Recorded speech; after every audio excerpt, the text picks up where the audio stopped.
Now I gotta ride or die.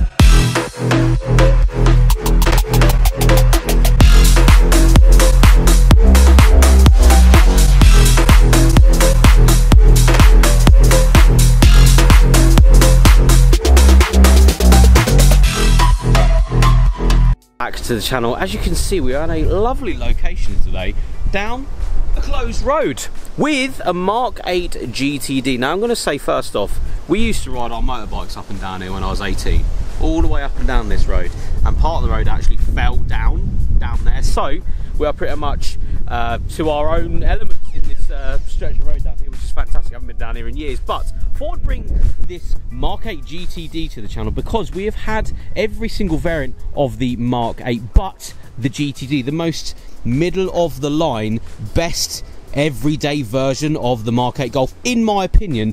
Today we're actually going to take this out and go round it, so I want to show you guys what this car is about. I feel like there is still a huge wait list, sort of. Well, it was a big wait list, 18-month wait list there was for this when it was ordered. This is actually a cancelled order, so it came through a little bit quicker.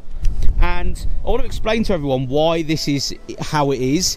These cars are still the perfect in-between car. Now when I say that, I believe that these are still fun, they're still exciting, you can still enjoy them, but you get that practical MPG side. The world is going into petrol, expensive crisis, this and that, so a car like this makes complete sense if you don't want to go to the GTE, which is, I think, slightly cheaper than this. People say it's a better car, I'm not too sure. I want to show you guys around this thing because it's very, very similar to the GTI in a way because of the body styling. You still get this honeycomb grille just down here, and it still has the really cool fog lights. They actually have like a 5-spot fog light, which is super cool. You still get this mono brow when it's on, just going across here, the light, which I'm not too sure about, but I do think the front end, still aggressive, still looks good. You've got GTD badging, and I think it looks the part. I don't think this is a bad looking car. This has what I believe to be optional sized wheels on it as well, so the bigger wheels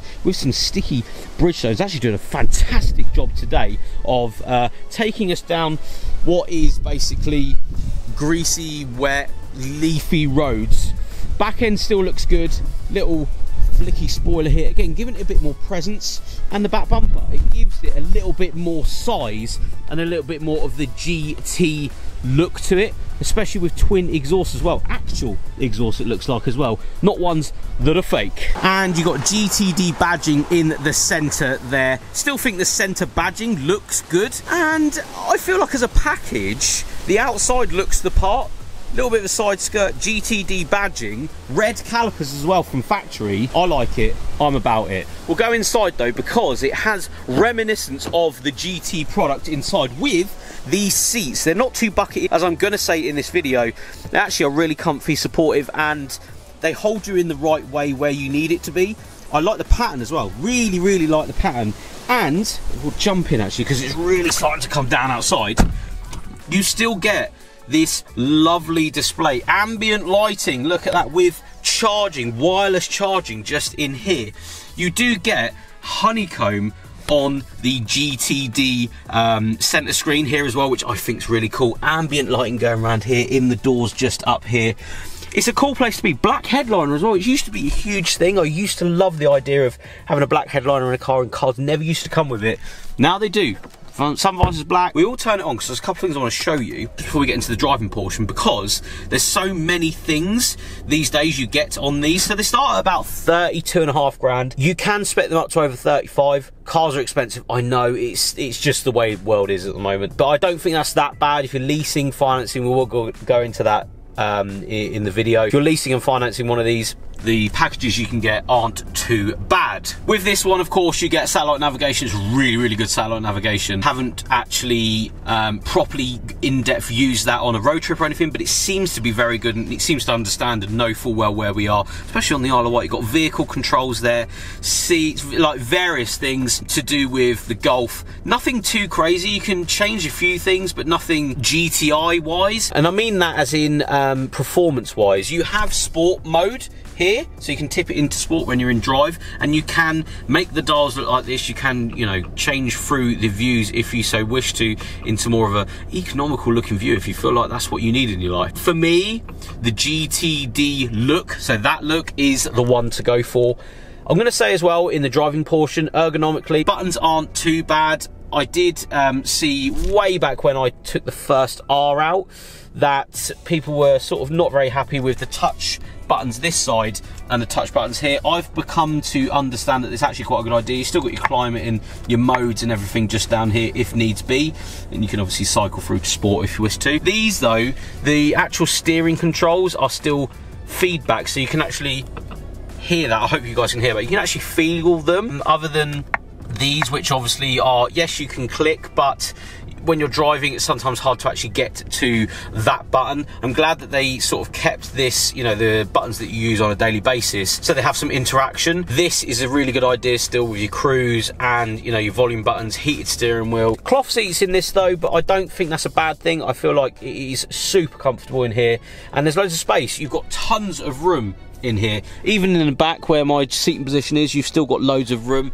So if you're after something middle ground, and I'm saying this in the best possible way, this is sort of the best version. It's still got the GT side of it, but it's got the economical side. It still drives fantastic, but we are, and this is after B-road bashing, 38, well, we just tipped over 41 mpg before I started the car. So 40 odd mpg while enjoying this thing. You'll happily see over 50 if needs be. But we'll get this thing on the road, we'll go for a drive, we'll see what it's about, because I want to understand why you go for this over maybe a GTI or maybe other German rivals that might be slightly hot, but you want to keep the economical side. Let's get out, drive in this terrible weather.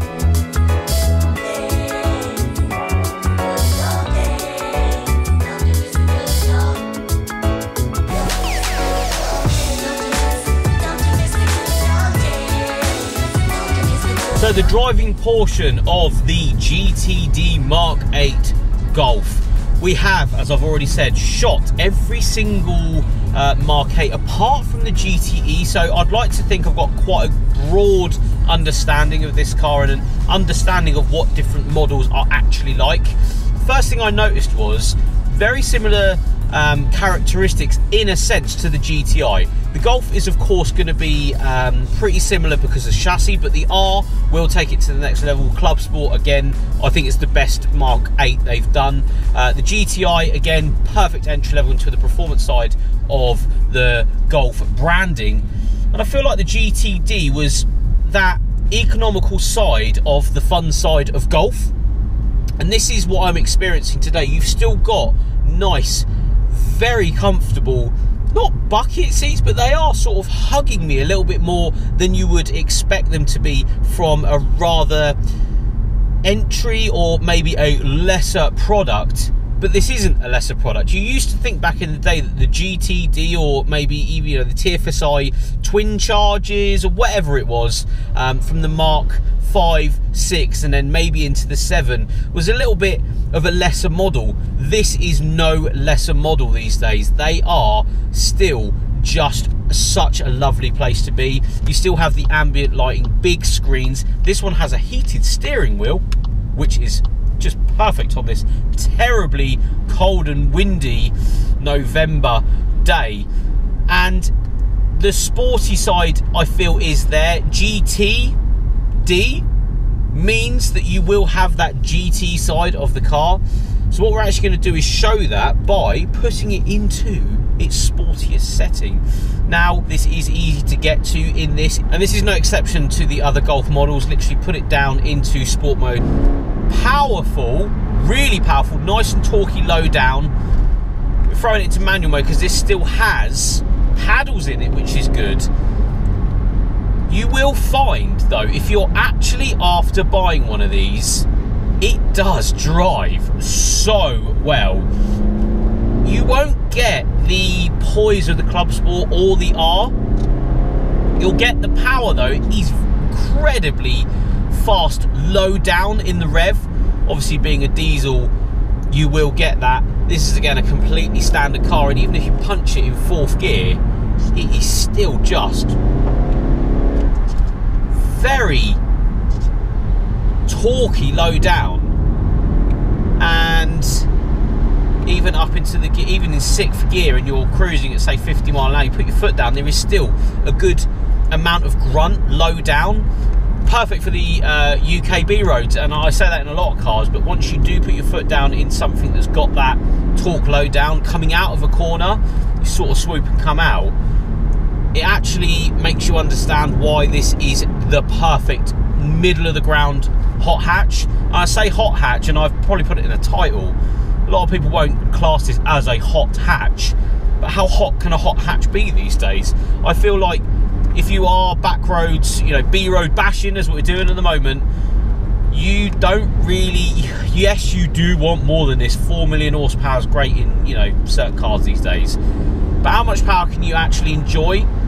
And this has both sides of it. It has the powerful side and it has the exciting side, in my opinion. It still has a lot of get up and go. It's got tons of grip, comfort, but you're still actually sat in the seat. But whip it out sport mode into normal driving and it is just, it calms down. Even then we were doing over 30 mpg through that little section there, and I reset the mileage when I started, because they claim about 54 mpg, and this is sort of why you're buying one of these, because the mpg side. The owner is seen about 45 to 50, so, you know, sort of in the same realm. It is of course how you drive it though. If you're going to drive it like it's arse is on fire, then yes, it's gonna obviously go down. If you're day to day just cruising around, maybe a little bit of, you know, here and there, you're gonna see quite a healthy mid 40s, 250s mpg very easily in this thing. One thing to note though from the driving portion, and I'll sort of close the video with this, is that ergonomically I think this car is still okay. Touch buttons on this side are good, but you never really need them. You're never really going to need the max setting on, you know, your rear wiper. You know, you don't really necessarily need the modes. It's all automatic. Like, you don't really need that unless you're putting the fog lights on. You're never really going to touch that side. Here with the dials and stuff, after driving so many, the modes are there, the climate's there, everything's where you need it to be. It all clicks, it makes the right noise to make you not look at the button to make sure you've pressed it, because obviously it's touchscreen, you want to make sure you've pressed it properly. And the heating arrangement, yes, when you're driving you've got to sort of work out where the, you know, the heating controls are and up and down and stuff, but I think once you actually know it's there, it's not too bad. Of course you can do that on screen anyway, like you would in most cars, up and down with the heating settings. It's just easy once you know it's there to actually have all that there. And after, again, driving a few, and especially when we did the Golf R, a lot of people online were like, I don't like the touch screens, and I don't like this, and I don't like the touch buttons. I'm starting to now sort of get why they did it, because it does make life very, very easily. And once you actually daily drive this, I think you would know full well where all that is. So from an ergonomic standpoint, that is sort of the perfect way you want your Golf. But I do, again, I'm an old school guy, I appreciate a touch button, so the steering wheel controls are still all touch interface, and you can actually get a interaction with the button back. You can change your view and your radar, guided cruise and all this sort of business. It is a lovely car, this though, and if you're after something that is easy to lease, these are super easy to lease, about 250 to 300 a month, depending on your lease plan, depending on how much you put down. You know, put more down, you'll get a cheaper rate. Financing, it's easy enough. Again, there is still a back log sort of on these cars because they're so desirable. It sort of proves the demand for this sort of thing.